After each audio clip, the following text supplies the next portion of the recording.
DCM DK Shivakumar upset ಆಗಿದ್ದಾರೆ ಅಂತ ಗೊತ್ತಿಲ್ಲ. ಹೀಗಂತ ಟಿವಿ9ಗೆ ಕುಣಿಗಲ್ ರಂಗನಾಥ್ ಬೆಂಗಳೂರಿನಲ್ಲಿ ಹೇಳಿಕೆಯನ್ನು ಕೊಟ್ಟಿದ್ದಾರೆ. ಶಾಸಕರಿಗೆ ವಿಶೇಷವಾಗಿ ಡಿಸಿಎಂ ಸಮಯ ಕೊಡ್ತಿದ್ದಾರೆ. ವೈಯಕ್ತಿಕವಾಗಿ ಡಿಕೆಶಿ ಅವರನ್ನ ಭೇಟಿಯಾಗೋದಕ್ಕೆ ತೊಂದರೆ ಇಲ್ಲ. ನಮ್ಮ ಪಕ್ಷದ ಶಾಸಕರಿಂದ ಜಿಲ್ಲೆಯಲ್ಲಿ ಯಾವುದೇ ತೊಂದರೆ ಆಗಿಲ್ಲ ಅನ್ನೋದಿದ್ದಾರೆ. ಏನ್ ಹೇಳಿದ್ದಾರೆ ಹಾಗಿದ್ದಾರೆ? ನಮ್ಮ ಪ್ರತಿನಿಧಿಯೊಂದಿಗೆ ಮಾತನಾಡಿದ್ದಾರೆ ರಂಗನಾಥ್, ಕೇಳೋಣ. ಇವತ್ತು ಕೆಲವು ವಿರೋಧ ಪಕ್ಷದ ನಾಯಕರು ಸರ್ಕಾರದಲ್ಲಿ ಹಣ ಇಲ್ಲ, ಹಣದ ಕೊರತೆ ಇದೆ ಅನ್ನುವಂತ ಮಾತನ್ನ ಹೇಳ್ತಾ ಇದ್ರು. ಕೆಲವು ಕಾಂಗ್ರೆಸ್ನ ಶಾಸಕರೇ ನಮಗೆ ಅನುದಾನದ ಕೊರತೆ ಇದೆ ಅನ್ನುವಂತ ಮಾತನ್ನು ಕೂಡ ಹೇಳ್ತಾ ಇದ್ರು. ಇದೀಗ ಮುಖ್ಯಮಂತ್ರಿಗಳು ಒಂದು ಸಭೆಯನ್ನ ನಡೆಸ್ತಾ ಇದ್ದಾರೆ. ವಿಶೇಷ ಅನುದಾನ ಅಂತ 50 ಕೋಟಿ ಬಿಡುಗಡೆ ಆಗ್ತಾ ಇದೆ. ಈ ಬಗ್ಗೆ ತಮ್ಮ ಅಭಿಪ್ರಾಯ ಏನು? ತಮ್ಮ ಕ್ಷೇತ್ರಕ್ಕೆ ಸಂಬಂಧಪಟ್ಟ ಹಾಗೆ ತಮ್ಮ ಬೇಡಿಕೆಗಳನ್ನ ಅವರು ಮುಂದಿಡ್ತೀರಾ? ನೀರಾವರಿ ವಿಚಾರದ ಬಗ್ಗೆ ಹೆಚ್ಚಿನ ಒತ್ತಡವನ್ನು ಹಾಕುವಂತ ಪ್ರಯತ್ನವನ್ನ ಮಾಡ್ತೀರಾ? ಪ್ರತಿಯೊಂದು ವಿಚಾರದಲ್ಲೂ ನನಗೆ ನಮ್ಮ ತಾಲೂಕಿನಲ್ಲಿ ಆದಂಥ ಸಮಸ್ಯೆಗಳನ್ನು ತೆಗೆದುಕೊಂಡು ಹೋದಾಗೆಲ್ಲ ಸ್ಪಂದಿಸಿದ್ದಾರೆ. ಅದ್ರ ಜೊತೆಗೆ ಇವತ್ತು ಇಂದಿನ ವರ್ಷ ನನಗೆ 25 ಕೋಟಿನ ವಿಶೇಷ ಅನುದಾನದಡಿ ಕೊಟ್ಟಿದ್ದರು. ಈಗ ಕಾಂಗ್ರೆಸ್ಸಿನ ಶಾಸಕರಿಗೆ ಏನು ಕೊಡ್ತಾಯಿದ್ದಾರೆ, 50 ಕೋಟಿ ರೂಪಾಯಿನ ಅದನ್ನು ಕೊಡ್ತಾಯಿದ್ದಾರೆ. ಅದ್ರ ಜೊತೆಗೆ ನನ್ನಲ್ಲಿ ಒಂದು ಸ್ವಲ್ಪ ರಾಜಕೀಯದ ಒಂದು ವ್ಯವಸ್ಥೆಯ ಅಸಮಾಧಾನಗಳು ಕೆಲವು ನಮ್ಮ ಜಿಲ್ಲೆಯಲ್ಲಿ ಇರೋದ ವಿಚಾರನ ಮಾನ್ಯ ಮುಖ್ಯಮಂತ್ರಿಗೆ ತರಬೇಕು ಅಂತ ಭಾಳ ದಿನದಿಂದ ಕಾಯ್ತಾ ಇದೆ. ಸೊ ಹಾಗಾಗಿ ಇವತ್ತು ನನಗೆ ಸಮಯಾವಕಾಶ ಕೊಟ್ಟಿದ್ದಾರೆ. ಸೊ ನಾವೆಲ್ಲ ಅದನ್ನು ಕೂತ್ಕೊಂಡು ನಮ್ಮ ಜಿಲ್ಲಾ ಉಸ್ತುವಾರಿ ಮಂತ್ರಿಗಳ ಮುಂದೆ, ಮಾನ್ಯ ಮುಖ್ಯಮಂತ್ರಿಗಳ ಮುಂದೆ ನಮಗೆ ಬೇಕಾದಂಥ ಅನುದಾನಗಳು ಏನಾಗ್ತಿದೆ ಅಂದರೆ, ಗ್ಯಾರಂಟಿ ಸ್ಕೀಮಲ್ಲಿ ಸುಮಾರು 75,000 ಕೋಟಿ ಹೋಗುತ್ತೆ. ಇವತ್ತು 4,09,000 ಕೋಟಿಯಷ್ಟು ನಮ್ಮದು ಆಯವ್ಯಯ ಇದೆ, ಬಜೆಟ್ ಇದೆ.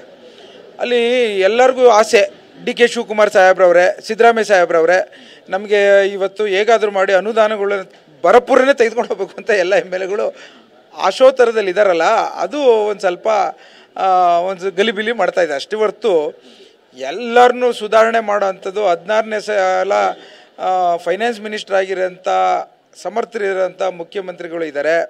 ಮತ್ತು ಇದನ್ನೆಲ್ಲ ನಿಭಾಯಿಸುವಂಥ ಶಕ್ತಿ ಅಧ್ಯಕ್ಷರು ಡಿ.ಕೆ. ಶಿವಕುಮಾರ್ ಸಾಹೇಬ್ರಿದ್ದಾರೆ.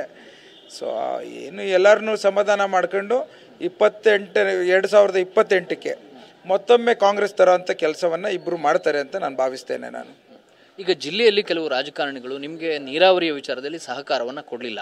ಮುಖ್ಯಮಂತ್ರಿಗಳ ಗಮನಕ್ಕೆ ಅದನ್ನು ತರ್ತೀರಾ? ಇಲ್ಲ, ನನಗೆ ನಮ್ಮ ಪಕ್ಷದಿಂದ ಯಾವತ್ತೂ ತೊಂದರೆ ಆಗಿಲ್ಲ. ನಮ್ಮ ಪಕ್ಷದಲ್ಲಿ ಜಿಲ್ಲಾ ಉಸ್ತುವಾರಿ ಮಂತ್ರಿಗಳು ನೀವು ಎಲ್ಲ ರೀತಿಯಲ್ಲೂ ನನ್ನ ಜೊತೆ ನಿಂತಿದ್ದಾರೆ. ಅದನ್ನು ಮಾಡಿ ಕೊಡ್ತೀನಿ ಅಂತ ಮೊನ್ನೆನೂ ಮೀಟಿಂಗಲ್ಲಿ ವಾಗ್ದಾನ ಎಲ್ಲರ ಮುಂದೆ ಕೊಟ್ಟರು. ನಮಗೆ ವಿರೋಧ ಮಾಡ್ತಾ ಇರೋದು BJP ಮತ್ತು JDSನ ಶಾಸಕರು. ಅದರಲ್ಲೂ ಭಾಳಷ್ಟು ಜನ ಮುಖಂಡರುಗಳೆಲ್ಲ ಅರ್ಥ ಆಗಿದೆ ಅವ್ರಿಗೆ. ಅವರು ಎಲ್ಲೋ ಒಂದು ಕಡೆ ನಮಗೆ ಎಲ್ಲೋ ಕನ್ಫ್ಯೂಷನ್ ಇದೆ ಅವ್ರಿಗೆ. ತಾಂತ್ರಿಕವಾಗಿ ಇದನ್ನು ಡಯಾಮೀಟ್ರ್ ಬಗ್ಗೆ ಮಾತಾಡ್ತಾರೆ, ಮಾಗಡಿ ಬಗ್ಗೆ ಮಾತಾಡ್ತಾರೆ, ರಾಮನಗರ ಬೆಂಗಳೂರು ಅಂತ. ಅದನ್ನೆಲ್ಲ ಮೊನ್ನೆ ಡಿ.ಕೆ. ಶಿವಕುಮಾರ್ ಸಾಹೇಬ್ರ ಮುಂದೆ ಅವರ ನೇತೃತ್ವದಲ್ಲಿ ಮೀಟಿಂಗ್ ಆದಂಥ ಸಂದರ್ಭದಲ್ಲಿ ಎಲ್ಲನೂ ನಿವಾರಣೆ ಆಗಿದೆ. ಸೊ ಒಂದು ಕೇಳ್ಕೊಂಡಿದ್ದಾರೆ ಅವರು, DCM ಸಾಹೇಬ್ರನ್ನ, ಸೋಮಣ್ಣ ಸಾಹೇಬರು ಬಂದು ಇನ್ಸ್ಪೆಕ್ಷನ್ ಮಾಡಿ ಅದಾದಮೇಲೆ ನೀವು ಮಾಡ್ಕೊಳ್ಳಿ ಅಂತ, ಸೈಟ್ ಇನ್ಸ್ಪೆಕ್ಷನು ಅದನ್ನು ಮಾಡಲಿಕ್ಕೆ DCM ಸಾಹೇಬರು ಟೈಮ್ ಕಾಯ್ತಾ ಇದ್ದೀವಿ.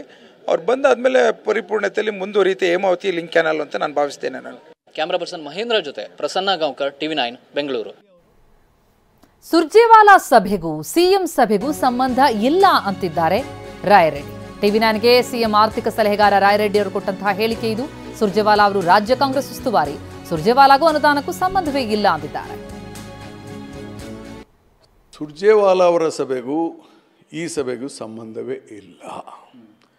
ಸುರ್ಜೇವಾಲಾ ಅವರು ಸಾಮಾನ್ಯವಾಗಿ ಅವರು ನಮ್ಮ ಪಕ್ಷದ ಪ್ರಧಾನ ಕಾರ್ಯದರ್ಶಿಗಳು. Have a full authority. ಯಾಕಂದರೆ ಅವರು ಪಕ್ಷ ಮತ್ತು ಸರ್ಕಾರದ ನಡುವೆ ಸೇತುವೆಯಾಗಿ ಕೆಲಸ ಮಾಡಬೇಕಾಗುತ್ತೆ. He has to work as a bridge between party and a government. ಪಕ್ಷದ ವಿಚಾರ ಮತ್ತು ಸರ್ಕಾರದಿಂದ ಇನ್ನೇನು ಹೊಸ ಯೋಜನೆಗಳು ಆಗಬೇಕು ಅಂಥೇಳಿ ಅವರು ಮಾತನಾಡಲಿಕ್ಕೆ ಬಂದಿದ್ದರೆ ಹೊರತು ಈ 50 ಕೋಟಿ ವಿಶೇಷ ಅನುದಾನಕ್ಕೂ ಸುರ್ಜೇವಾಲಾ ಅವ್ರಿಗೆ ಸಂಬಂಧ ಇಲ್ಲ.